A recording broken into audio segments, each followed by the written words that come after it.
Hii ni ripoti ya kamisheni ya sura hii. Nimekukabidhi hivyo kwa sababu utakayosema ni machache, ikizingatia muda wako na majukumu ulionayo. Nitumie nafasi hii kusisitiza mambo machache. La kwanza, ihakikishe matumizi ya tehama na mizani za kidigitali kwa vyama vya ushirika inaendelea kutiliwa mkazo. Tunaamini kuwa itapunguza sana udanganyifu kwa wanachama na wakulima. Pili, kuhakikisha kamisheni inasimamia vyama vya ushirika nchini kwa kukaguliwa kila mwaka na hatua stahiki kuchukuliwa kwa wahusika wote wanaokiuka taratibu na kurudisha nyuma jitihada za maendeleo ya ushirika.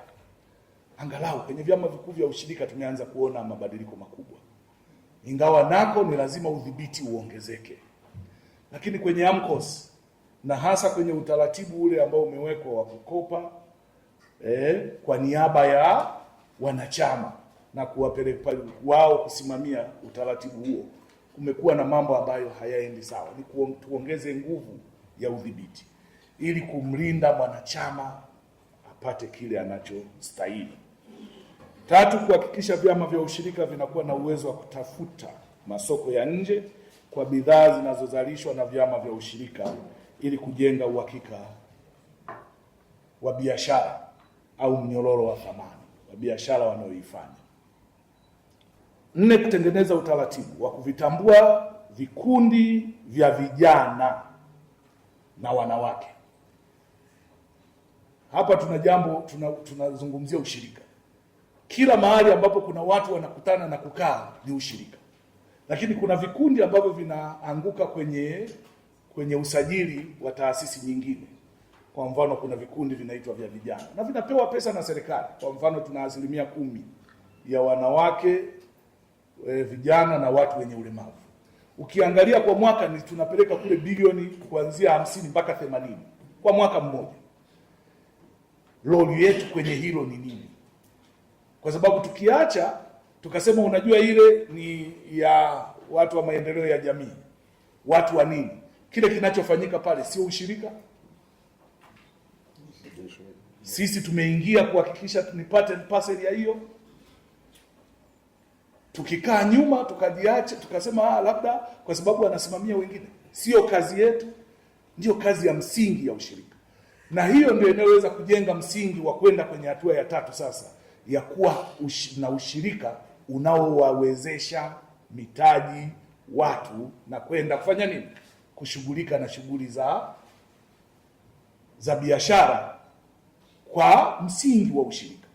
Kwa hiyo kwetu hii ya vikundi, nakuta wanasema sisi ni kikundi cha bodaboda, hapa ni ushirika huu, na wengi wakikutana hivyo wanazungumzia swala la kukusanya nguvu ili wafanye jambo kubwa. Sisi tukiingia katikati tutawasaidia zaidi kuwa na picha pana ya nini cha kufanya.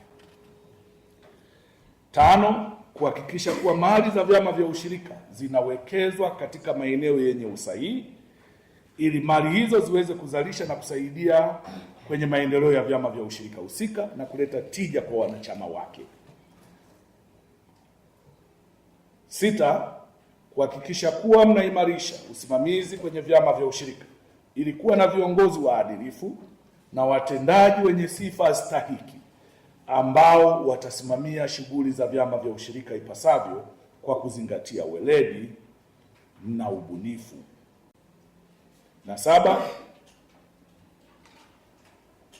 kipekee kabisa, mnatakiwa kuhakikisha kuwa mnasimamia utekelezaji katika maeneo ambayo Mheshimiwa Rais Daktari Samia Suluhu Hassan ameahidi yatekelezwe kupitia ushirika. Baadhi ya maeneo hayo ni pamoja na ujenzi wa viwanda, upatikanaji wa huduma za bima ya mazao, huduma ya matibabu na mafao ya uzeeni kwa wakulima. Tukiweka msukumo huo, maana yake tutaongeza wigo wa viwanda, lakini kupitia hiyo tutaongeza tija. Kwa hiyo tutakuwa na vyama ambavyo vina uwezo wa kuwa facilitate wa wanachama wake na bima, inaeleweka, pamoja na huduma nyingine za msingi.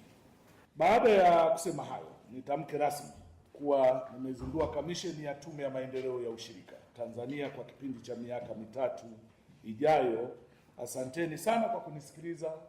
Mwenyezi Mungu awabariki sana. Asanteni sana.